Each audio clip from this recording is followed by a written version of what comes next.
네, 물류창고 사망사고, 경기도 연이은 비급, 이 소식을 짚어보겠습니다. 김 박사님, 스마트 도시문화연구소, 이 관련이 있죠?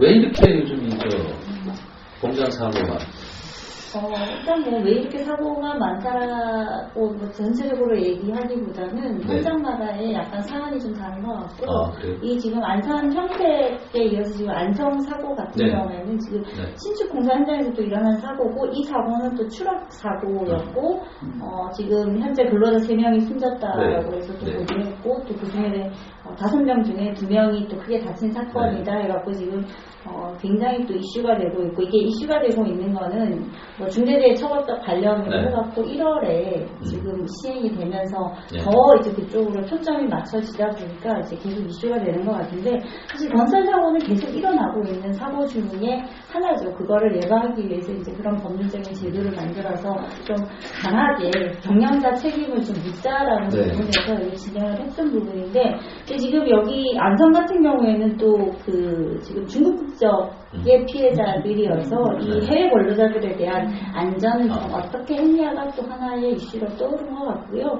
여러 가지 서로 지금 겨울이 다가오고 또 건설 현장 같은 경우 공기라는 게 있기 때문에 그 기간을 맞춰줘야 되는데, 어쨌든 빨리빨리 해야지 그 기간을 맞출 수 있고, 이런 사태들이 이제 계속 좀 발생을 하는 것 같아요. 그래서 지금 안전 관련 쪽, 건설 안전 관련 쪽에서도 이제 공기 관련, 안전 관련은 엄청나게 강하게 하고 있음에도 불구하고 사고가 끊어지지 않는 거는 그 매 순간마다 사실 사고 현장이거든요. 이번에도 지금 버프집의 붕괴로 인해서 이제 추락해서 사고가 났다라고 하는데, 주로 이런 그 현장 같은 경우에는 지금 시멘트를 부으면서 양생하는 과정이 아마도 시간의 단축 이런 거가 이제 주로 문제가 되는 것 같은데, 그런 거에 대한 관리 감독을 어떻게 시간적으로 좀 하느냐도 사실 숙제인 것 같아요. 그래서 지금 발주자들은 시공 기간 맞춰달라고 하는 입장이고, 공사 현장에서는 현장에서 일하다 보면 여러 가지 이슈들이 생기거든요. 특히나 지금은 민원이나 이런 거에도 굉장히 많이 신경을 쓰고 있는 부분이기 때문에,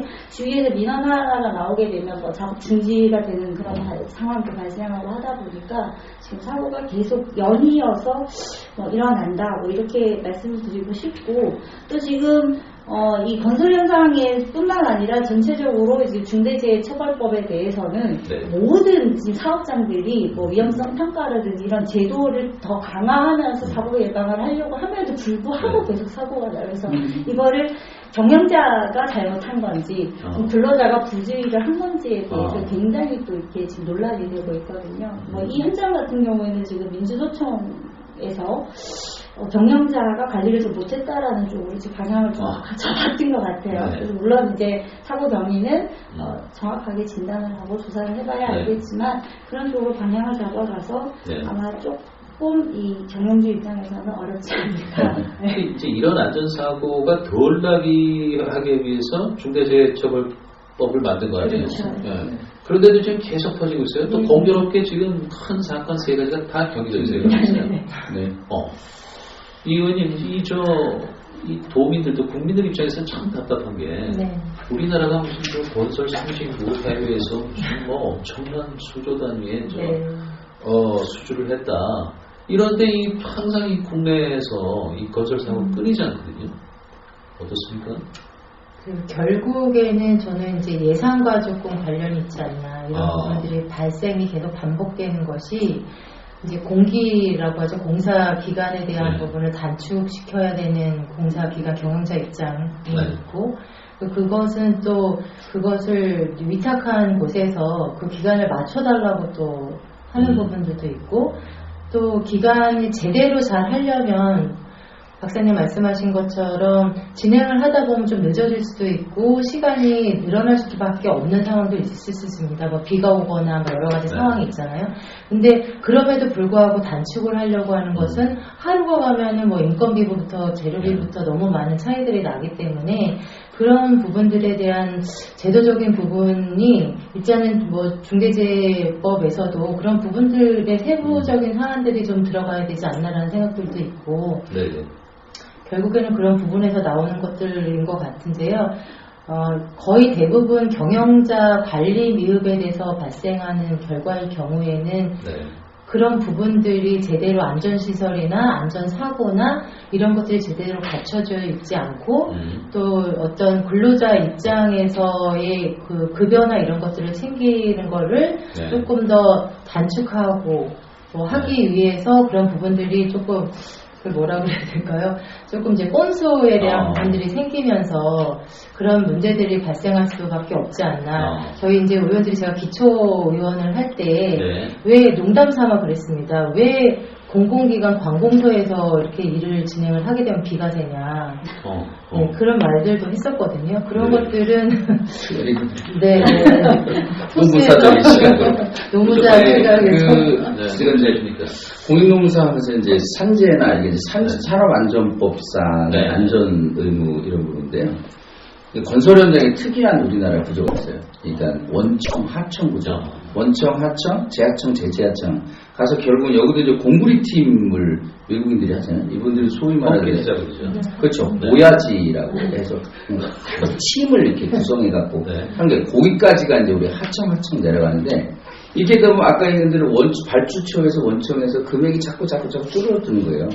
그럼 금액이 줄다 보면은 아까 시기적인 공기를 맞춰야 되고 그럼 우리가 작업을 할 때 너무 힘들고 어려운 부분을 빼고 한단 말이에요. 안전조치도 이게 밑에 이제 선반 같은 거 제대로 매고 안전모 하고 막 이런 부분도 가끔 생략하기도 하고 그 다음에 여러 가지 비용이 들고 또 기간이 넓어지니까요. 또 이제 비용 산정에 대한 부분도 이게 오야지뿐만 아니라 하청 이런 입장에서 보면 하도급에서 공식적인 명칭이에요. 건설 현장에서. 일본만 하는 정도. 알겠습니다.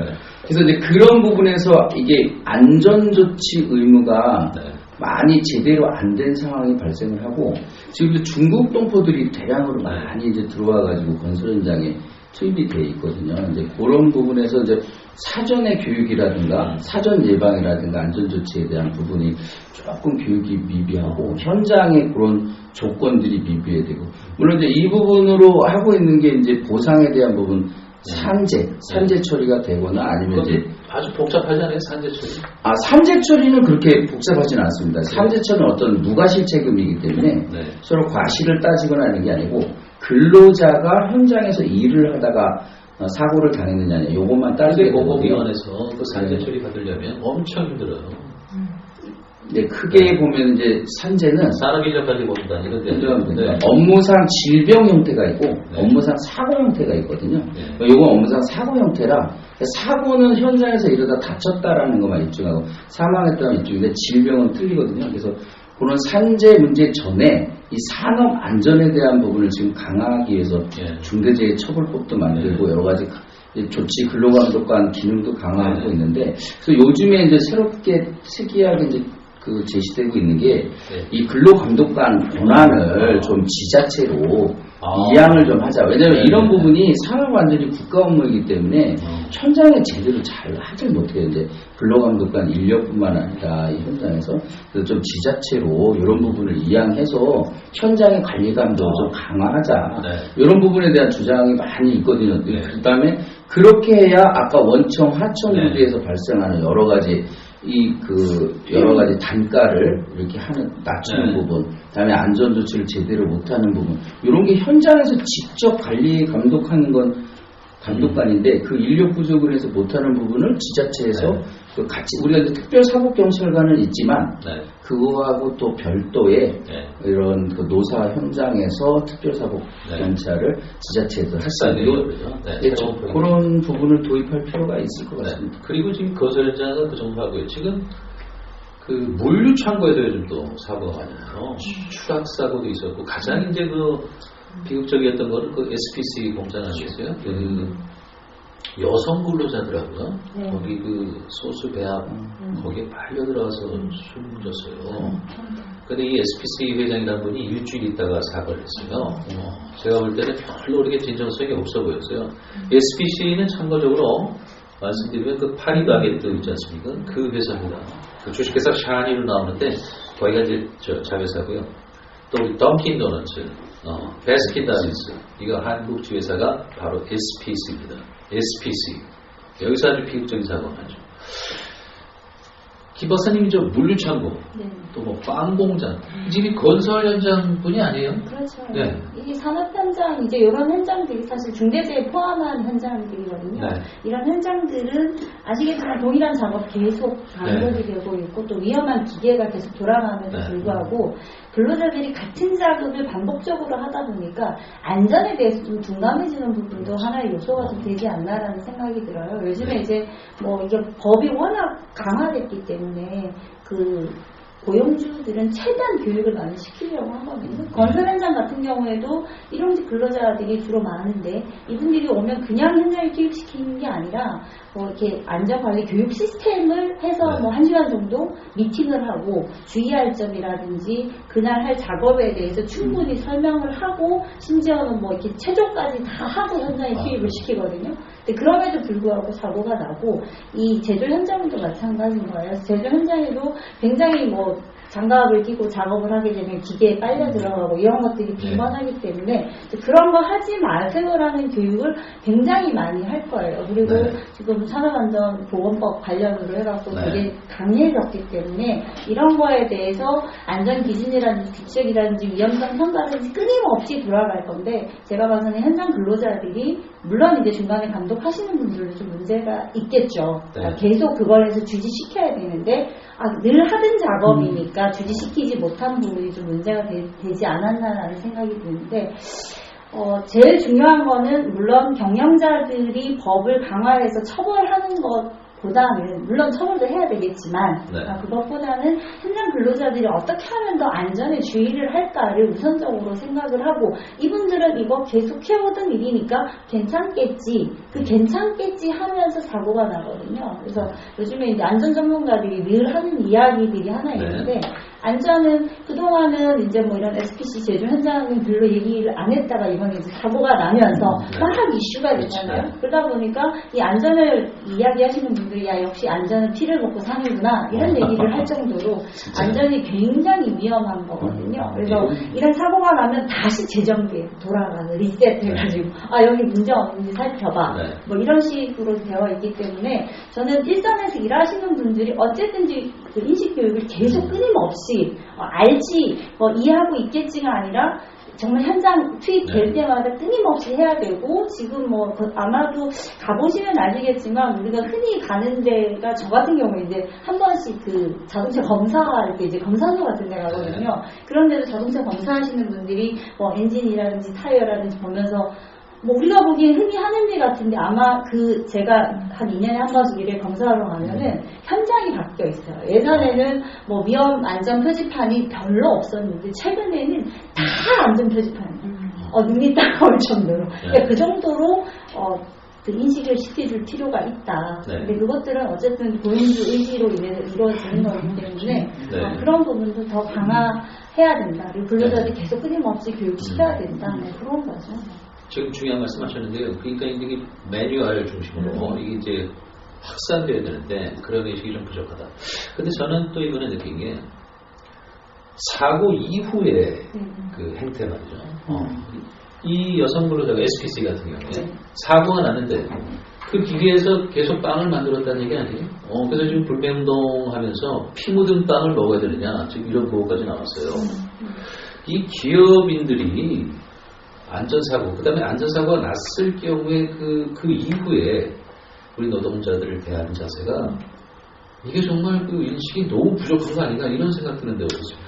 네, 맞습니다. 이제 인명사고라는 것은 경영자가 잘못했든 잘했든 이유 불문하고 즉각 사과를 해야 되는 것이고 어쨌든 그 기관에서 일을 하다가 사고가 발생한 거잖아요. 그러면 뭐 안전 불감증이 좀 부주의든 간에 인명사고가 난 겁니다.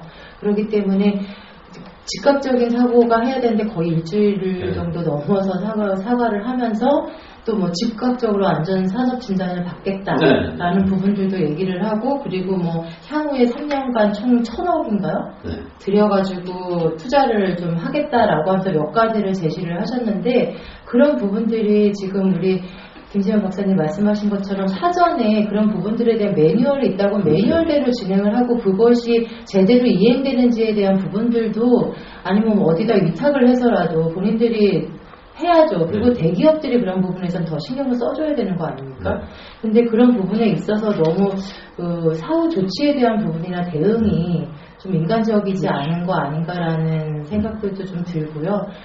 그런 부분에 있어서는 어떤 사후에 우리가 어떻게 하겠습니다는 솔직히 돌아가신 이후에는 그 이후의 사고에 대한 거는 예방할 수 있겠지만 그런 부분에 있어서는 조금 즉각적인 반응도 좀 필요한 것 같고 그 이후에도 또 같은 사고가 반복되지 않아야 조치를 취한 거지 않습니까? 네. 근데 지금 같은 시기 내에 경기도 내에서 계속적으로 같은 상황적인 부분들이 발생을 하고 있고 그래서 아마 이제 뭐 10월 27일인가 그 안전감찰 협의회를 개최한다라고 하고 하신다고 하는데 그런 부분들이 조금 미연에 방지할 수 있는 부분들을 계속적으로 만들어내야 되지 않을까 싶습니다. 네, 당연히 네네.